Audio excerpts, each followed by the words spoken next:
Next है आपका अंतराकाशी यौगिक। बेसिकली जो आपके डी ब्लॉक के तत्व होते हैं ना, वे क्या बनाते हैं, अंतराकाशी यौगिक बनाते हैं। अब हमें सबसे पहले समझना है अंतराकाशी यौगिक का मतलब क्या होता है। देखो, अंतराकाशी नाम को अच्छे से ध्यान से समझना, आपको समझ में आएगा किस प्रकार के यौगिक होते हैं। देखो, अंतराकाशी का में अंतरा का शब्द होता है अंदर, हाँ, और काशी का मतलब होता है आपका, एक प्रकार से समझ सकते हो, स्थान।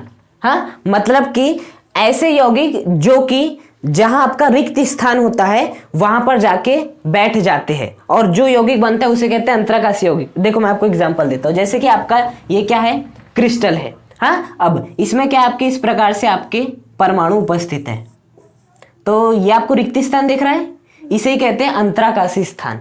क्या कहते हैं, अंतराकाशी स्थान कहते हैं। तो जब आपका क्या होता है, इन अंतराकाशी स्थान पर बाहर से आके कोई तत्व आ जाता है, इन अंतराकाशी स्थान पर, जिन्हें हम रिक्त स्थान भी कहते हैं, बाहर से कोई तत्व आ जाता है, तो इस प्रकार का जो यौगिक होता है उसे कहते हैं अंतराकाशी यौगिक। क्या कहा जाता है, अंतराकाशी यौगिक कहा जाता है। तो डी ब्लॉक के तत्वों में एक खासियत होती है कि वे अंतराकाशी यौगिक का क्या करते हैं, निर्माण करते हैं। वो क्या करते हैं, जो आपके क्रिस्टल जालक होते हैं, बेसिकली ये आपका क्रिस्टल जालक समझ सकते हो, आपका NaCl का क्रिस्टल जालक ऐसा मान सकते हो। हाँ, तो क्या होता है, जो रिक्त स्थान होते हैं वहां पर डी ब्लॉक के तत्व चले जाते हैं, और इस प्रकार के ये क्या बनाते हैं, अंतराकाशी यौगिक बनाते हैं। तो डी ब्लॉक के तत्व आपके क्या बनाते हैं, अंतराकाशी यौगिक बनाते हैं, मतलब रिक्त स्थान में चले जाते हैं आपके डी ब्लॉक के तत्व। देखो, नेक्स्ट है आपका मिश्र धातु का निर्माण। मतलब जो आपके डी ब्लॉक के तत्व होते हैं वो मिश्र धातु का भी निर्माण करते हैं। अब सबसे पहली बात समझने की, मिश्र धातु क्या होती है। देखो, जब हम क्या करते हैं, दो या दो से अधिक धातुओं को एक निश्चित अनुपात में मिला देते हैं, इस प्रकार से क्या बनती है, आपकी मिश्र धातु बनती है। हाँ, जैसे कि यदि मैं बात करूं आपके पीतल की, जो पीतल है वो मिश्र धातु है। क्यों है, क्योंकि ये दो या दो से अधिक धातुओं को मिलाने से बनती है। और वो दो धातु कौन कौन सी है, एक है आपका कॉपर और एक है आपका जिंक। ये जो आपकी पीतल धातु है वो आपके कॉपर और जिंक से मिलकर बनी होती है। उसी प्रकार से आप बहुत सारे जब देखेंगे ना, जितने मिश्र धातु देंगे उनमें अधिकतर देखना डी ब्लॉक के तत्व ही आपस में जुड़ते हैं। कॉपर डी ब्लॉक का तत्व है, जिंक भी डी ब्लॉक का तत्व है। हाँ, तो मिश्र धातु का जब भी निर्माण होता है, जैसे पीतल मिश्र धातु है, तो उसके निर्माण में हम किन धातुओं को मिलाते, किन तत्वों को मिलाते हैं, डी ब्लॉक के तत्वों को मिलाते हैं। कॉपर भी डी ब्लॉक का तत्व है, जिंक भी डी ब्लॉक का ही तत्व है आपका। हाँ, तो क्या होता है, जो डी ब्लॉक के तत्व होते हैं वो ऐसा क्यों करते हैं। देखो, मिश्र धातु के निर्माण के लिए क्या आवश्यक है कि ये वाली धातु इस धातु में मिल जानी चाहिए, मिल जाना चाहिए। अब ऐसा कब संभव होगा, जब आपकी एक धातु और दूसरी धातु का परमाणुिक आकार लगभग समान हो, लगभग क्या हो, समान हो। तो डी ब्लॉक के तत्वों में जो तत्व रहते हैं ना, उनके परमाणु आकार में ज्यादा अंतर नहीं होता है।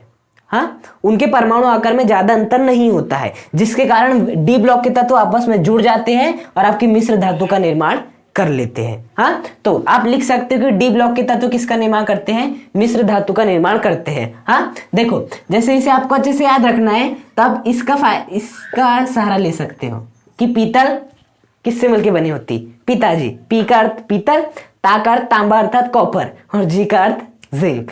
हाँ, तो यदि कोई पूछता है कि जो पीतल आपकी मिश्र धातु है वो किन किन धातुओं के योग से बनती है, तो तांबा और जिंक, तांबा अर्थात कॉपर, ऐसे भी आप याद रख सकते हो।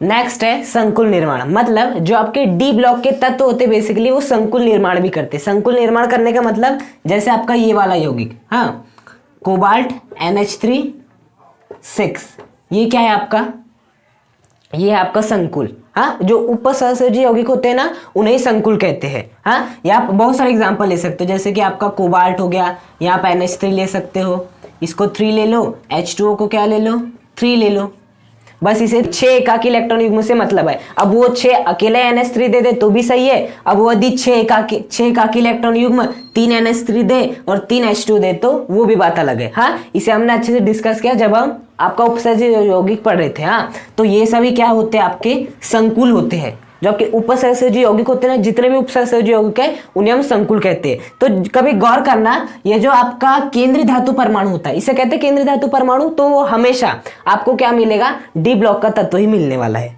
हाँ, और बेसिकली संकुल निर्माण में होता क्या है कि जो भी केंद्रीय धातु परमाणु होता है वो एकाकी इलेक्ट्रॉन युग्म लेता है। हाँ, मतलब कि देखो एकाकी इलेक्ट्रॉन युग्म लेने का मतलब 2 इलेक्ट्रॉन लेना है, 2 इलेक्ट्रॉन लेना है मतलब एक कक्षक को पूरी तरह से भरना है। हाँ, अब वैसी खासियत किसमें हो सकती है, जिसके पास रिक्त कक्षक हो। अब मान लो किसी के पास रिक्त कक्षक नहीं है, उसमें एक इलेक्ट्रॉन है, अब क्या इसमें एकाकी इलेक्ट्रॉन युग्म आ सकते? नहीं आ सकते, क्योंकि एकाकी इलेक्ट्रॉन युग्म तो क्या होते हैं आपके 2 होते हैं। एकाकी इलेक्ट्रॉन युग्म का मतलब 2 इलेक्ट्रॉन। हाँ, तो यहाँ पर तो पहले से ही आपका एक इलेक्ट्रॉन मौजूद है, तो कहां से और 2 को ला लोगे और 3 कर दोगे? ऐसा नहीं हो सकता। हाँ, लेकिन जो आपके क्या होते हैं डी ब्लॉक के तत्व होते हैं, उनमें क्या उपस्थित होते हैं? रिक्त डी कक्षक उपस्थित होते हैं। आपके डी कक्षक उपस्थित रहते हैं। जैसे मैं स्कैंडियम की बात करूं तो एक इलेक्ट्रॉन होता है, बाकी कक्षक आपके खाली होते हैं। हाँ, तो बेसिकली जो आपके डी ब्लॉक के तत्व होते हैं उनमें रिक्त क्या होते हैं? डी कक्षक उपस्थित होते हैं, जिसके कारण वे एकाकी इलेक्ट्रॉन युग्म को आसानी से ग्रहण कर लेते हैं और किसका निर्माण करते हैं? संकुलों का निर्माण करते हैं, अर्थात उपसहसंयोगी यौगिक का निर्माण करते हैं।